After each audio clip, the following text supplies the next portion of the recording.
자, 이제 10장 1절 보십시다. 노아의 아들 셈과 함과 야벳의 족보는 이러하니라. 그 이전까지는 족보가 나오면 노아의 족보였습니다. 그죠? 그런데 이제는 노아의 아들 셈과 함과 야벳의 족보는 이렇다. 홍수 후에 누구들이 그들이 누굽니까? 셈과 함과 야벳이에요. 이제는 노아의 아들들이 주어가 됐단 말이죠.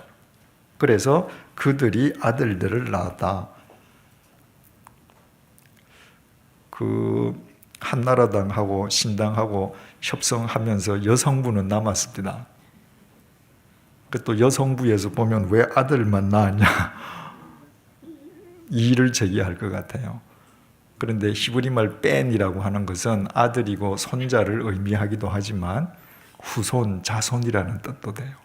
그래서 셈, 함, 야벳이 그들이 이제 후손들을 낳기 시작하는 것이죠. 노아의 자식이었다가 이제는 선조의 입장으로 바뀌었습니다. 그래서 8장 2절에는 세 아들들이 항상 노아 뒤에, 노아 옆에, 노아의 종속적인 존재로 등장하다가 9장에서부터 이들이 독립적인 개체로 등장한다는 사실을 지난 시간에 우리가 확인했습니다. 그래서 이 땅에 태어난 모든 인간은 태어나서는 누구의 자식으로 불리지만 때가 되면 자기 이름으로 자기 인생을 살기 시작해야 된다고 했습니다. 제가 어릴 때 당연히 우리 아버지의 아들로 불리지 않았겠습니까? 그런데 제가 이 나이가 되어서도 지금도 아무개의 아들로 불린다면 그건 뭘 얘기합니까? 제가 제 인생을 못 산 겁니다. 제가 제 인생을 스스로 자립적으로 엮어가는데 실패한 사람이에요. 그러면 설령 제가 우리 아버지의 아들로서 이 나이까지 살면서 아버지로부터 막대하게 금전적인 유산을 받았다 할지라도 그 유산으로 내가 내 자식들 앞에서 바른 부모로 할 수 있겠습니까? 불가능한 것이죠. 모든 인간은 누구의 자식으로 태어났다가 때가 되면 자기 이름으로 살아야 합니다.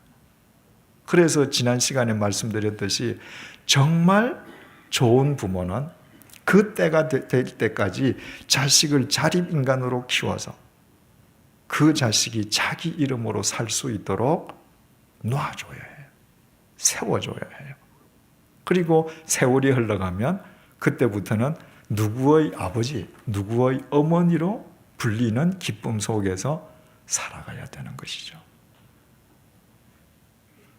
우리가 정말 자식을 사랑하는 것이 무엇인가?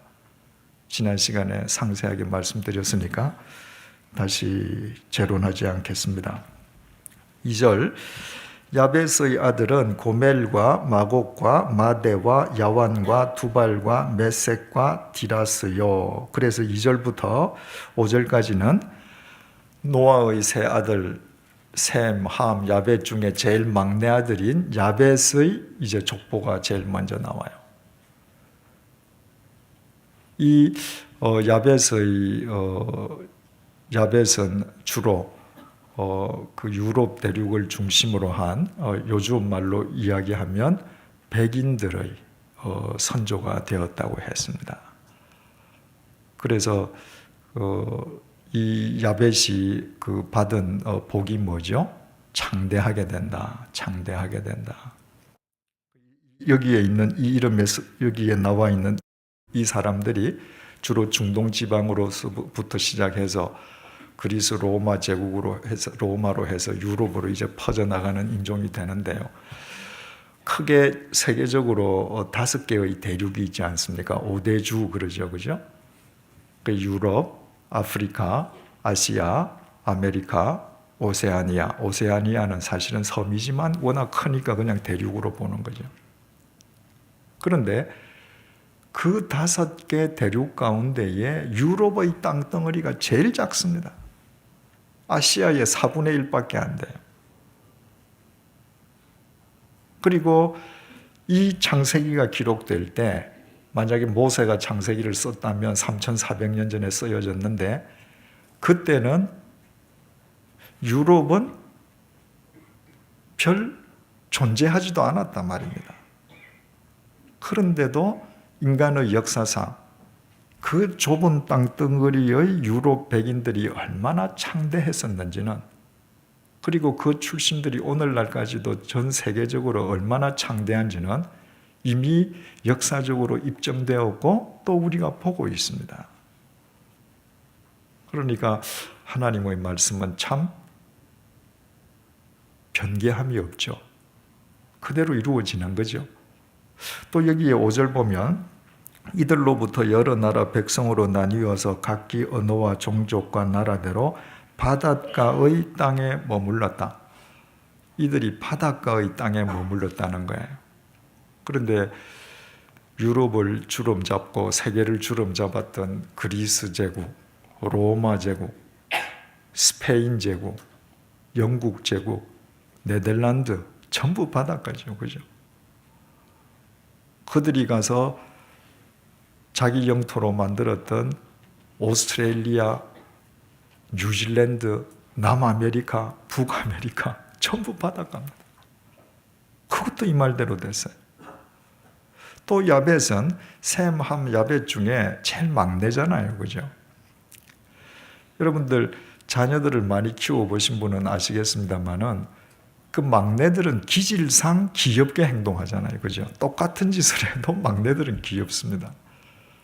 그래서 보면 그 세계 인종을 크게 나누어서 황인종, 흑인종, 백인종 이렇게 나눠보면 제일 귀여운 사람들이 백인종이에요. 제가 제네바에서 3년 동안 사는 동안에 제네바에 그 참 멋진 호수가 있지 않습니까? 레만 호수라고 있는데 여름에 그 호수에 가면 말이죠, 전부 다 위통을 벗고 있습니다. 그런데 백인들이 위통을 벗고 있으면 하나도 흉스럽지 않아요. 뭘 하든지 귀여워요. 그런데 그 가운데에 저 같은 아시아인이 한 명 턱우통을 벗고 있죠. 그분이 얼굴이 아무리 잘생기고 아무리 체격이 좋아도 어울리지 않아요. 셈족은 장자 아닙니까? 본래 장자들은 좀 뻣뻣해요. 그래서 아시아 사람들은 좀 뻣뻣합니다. 그 야벳들 보면 무슨 짓이든 하여튼 밝고 귀엽게 행동을 합니다. 그죠? 이 야벳이 뭘 잘했습니까? 보지 않고도 의를 행한 것이죠. 그죠? 근데 보지 않고 의를 행한 것도 잘한 일이지만 더 중요한 것은 의로운 형을 도왔다는 거예요. 야벳은 제일 막내인데 만약에 야벳이 이때 함하고 있었으면 어떻게 되었을까요? 둘째 형 따라서 아버지 방에 들어가서 아버지 같이 흉봤을는지 모르겠습니다. 의로운 사람이 의로운 사람 곁에 있고 자기보다 더 의로운 사람을 도울 줄 아는 것. 이것이 믿음의 사람에게 필요하다는 사실을 알게 됩니다. 우리는 의로운 사람이 먼저 되어야 돼요. 하나님과 바른 관계를 맺는 사람이 되어야 합니다. 유유상종이라고 의로운 사람이 의로운 사람을 압니다. 의로운 사람끼리 친해져요. 그리고 의로운 사람이 자기보다 더 의로운 사람을 도와주고 의로운 사람이 자기에게 못 미치는 사람을 끌어줍니다. 여러분, 여리고성에 라합이라는 기생이 있지 않았습니까? 여리고성에 살면서도 하나님의 이야기를 듣고 하나님을 경외할 정도로 의로운 마음이 있었어요. 그것으로 그치지 않았죠. 이스라엘 백성이 보낸 정탐꾼이 왔을 때 그 의로운 하나님의 백성을 도와주잖아요. 그 결과가 어떻게 됐습니까? 그 천하디 천한 여리고성의 기생 라합이 예수님 족보에 그 이름이 올라갔습니다. 어떻게 그보다 더 창대해질 수 있나요? 이 야벳이 또 받았던 그 복이 샘의 장막에 거하라. 말하자면 샘이 받는 영적 은혜를 누리는 거 아니에요. 예수님의 족보에 오르는 것보다 더 큰 영적 은혜가 어디에 있겠습니까? 우리가 의로운 사람이 되어야 되지만 의로운 사람과 더불어 의로운 일을 행하고 의로운 사람을 도와주고 의로운 사람을 이끌어주는 삶을 사는 것이 얼마나 귀한 삶인지 우리가 알게 됩니다.